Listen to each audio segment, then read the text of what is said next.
Hey, what's up you guys? You're watching Team APS. I'm with Trail today. And in today's video, what are we going to be talking about? First off, acknowledge my mudkip because he's in the video too. In today's video, we're going to be talking about 5 ways to get good at Yu-Gi-Oh! Fast. These are tips for people who want to get good at the game, accelerate your growth and your learning and your skill quickly. So some people want to play the game and they want to be able to stay up with the curve, so they kind of got to get fast track. We got a couple tips for you. When I asked Terrell this question, his first tip and the first tip for us was... net deck shamelessly. I agree. Because the thing is, the whole point of net decking, which for some people is just because they're lazy. But another thing as well is with net decking is that you're finding a deck that you know has been successful. So the best way to start getting better is to find something successful and learn what made it successful. I also think that there's this like counterculture to net decking that exists where people are, like, don't net deck, it's like, you have originality, that you're stealing someone else's build. But I mean, like, there's a reason places post deck lists. Right. There's a reason deck profiles are popular. Net decking is a great way to just jump right into the competitive scene. You know what I mean? Because you can be creative and you can work on things on your own, but let's be honest, that does take time. Yeah. And we're talking about you guys trying to get good fast. So yes, you can be creative and, I made this really obscure combo that's really cool, but it takes time to learn and perfect it. Whereas you got this deck, like I said, they're posted for a reason. Yeah. You've got this deck list that is here that says, hey, this strategy worked out. So you know what? Let me go check out this deck, learn what made it work out, learn if I like it. And you can even change things about the deck exactly. later. So net decking is not something that's set in stone where you have to play it like this. It is just a template. Attend a big event.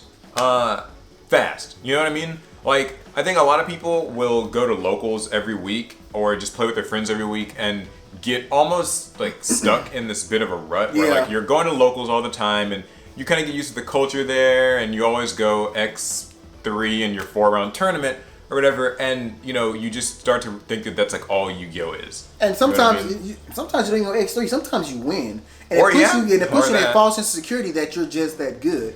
And the thing is, of course, when you're playing at locals, of course you can win because you know these people, you know their mannerisms, you know their act, everybody has a tale. You find it's like playing poker. Just the fact that you know this person and you know this deck, you can win. Yeah. Whereas if you go to an actual event, which with better players, just to be honest. It allows you to test yourself, allows you to see things new. You get to like submerge yourself in like more of the competitive culture. Right. A world where not everybody is your best friend and is gonna let you proxy cards or let you, take everything back. You get to deal with the timer, you know what I mean? You get to deal with judges who are like walking around. The idea of like, oh, I don't trust this ruling, I'm gonna call a judge. You get to deal with the negativity.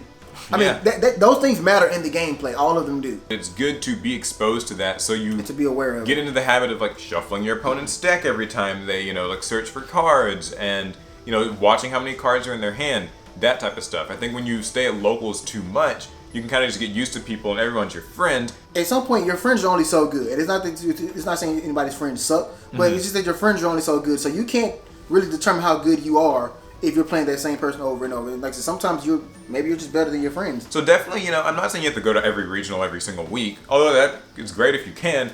Especially if it's competitive. Everyone should try to frequently go to regionals, try to go to a YCS if it's like a few hours away from you. Right. Grab some friends, go. It will fast forward your progress so much more than you think.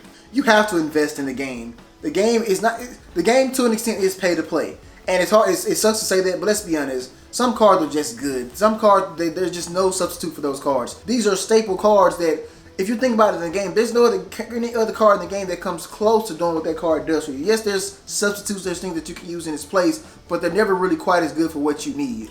And at the end of the day, I mean, the cards are expensive for a reason. Yeah. But the title of the video is, these are ways to get good fast. Right. So, if you want to kind of like skip over the whole like, oh, well, I'm going to find all these replacement cards to put in my deck, or I'm going to find a budget deck that can still compete. And then you start losing. The unfortunate thing in Yu-Gi-Oh! It kind of doesn't exist. Now, that isn't to say that you have to spend money to have fun playing Yu-Gi-Oh! That's true. Or that you have to spend money to like enjoy locals, playing with friends, and worst comes to worst, you can just play online. Yeah. But if you're going to events or you just want to win quickly, you need to use these money cards and you just kind of got to invest. And we're not also saying that budget decks and road decks can't do well in the game. It's just that, like you said, these decks are here for a reason. These cards are made for a reason. These cards are expensive for a reason. You can take a $5 budget deck and you put a set of Ash Blossom in there, and lo and behold, it's no longer considered a budget deck just because of that. But Ash Blossom is a very important card.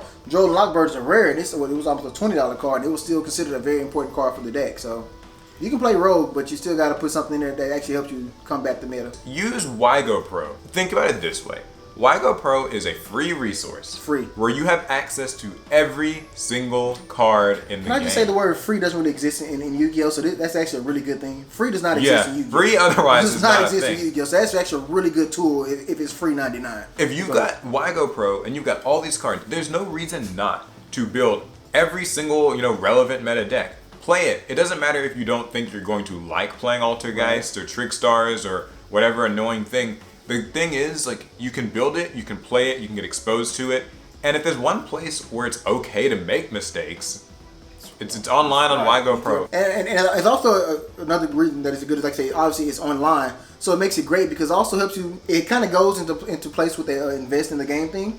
It allows you to test this deck before you decide you need to invest in certain cards as well. Mm-hmm. So it actually helps you mitigate the whole point of I don't want to spend hundreds of dollars to get a set of Drolls or $100, whatever the case may be for these cards.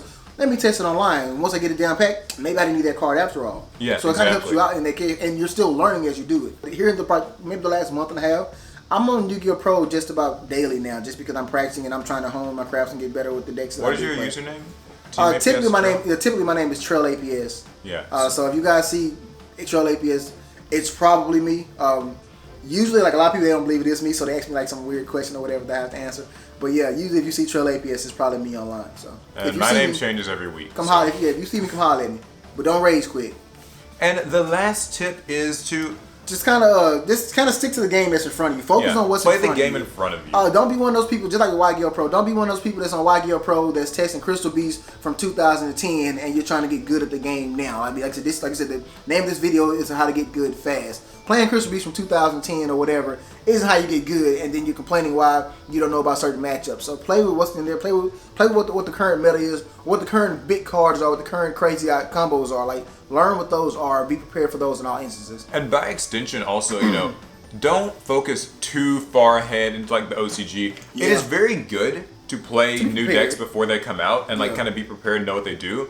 Because that helps you get better. Right. But I think that there are people who are I'm going to play my Frightfurs with patchwork and stuff, but then complain when their actual real-life TCG Frightfur deck loses at locals or something. Because those cards aren't out, or Subterra Guru, or Needle Fiber. I mean, it's great to know about that stuff and enjoy playing it online, but I think that sometimes people will kind of get disenchanted with the real-life game and forget that there is a physical Yu-Gi-Oh! That has a current set of cards that are out. Right. And you should know. A current ban list. A lot of people kind of will get to the point where they're complaining so much about the format. When's the new ban list coming out? Or, I hate Reincarnation Droll, or I hate Extra Link Firewall combos.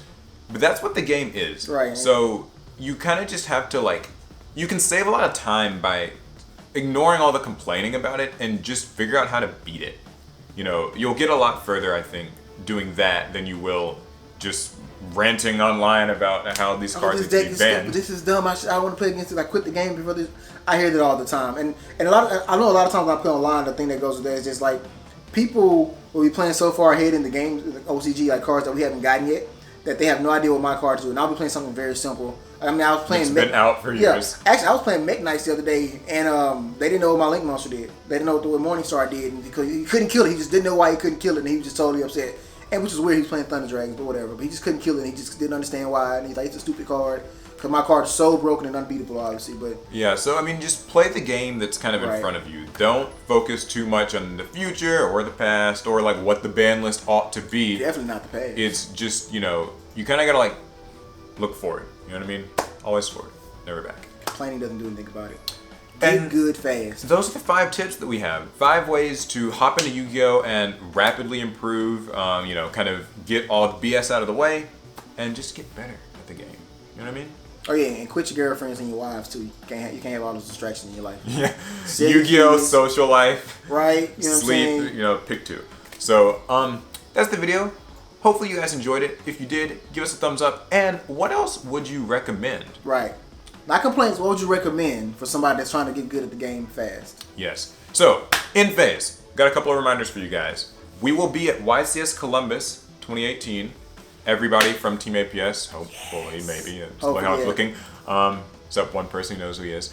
And also, if you guys are going to be there, let us know. We'd love to meet you, sign things, take Give out pictures. hugs, bring me snacks. All that nice stuff. And also, you can check out TCG Player, pick up some really cool singles. Check out Inked Gaming, get a custom playmat. Use the code APS10. 10% off any sales, Anything. anything that you get off the site. Use our code. You can follow us on Facebook. You can follow us on Twitter. And subscribe, hit the bell, join the squad. Squad! And that's going to be it. So, without further ado, we pass turn. Pass turn.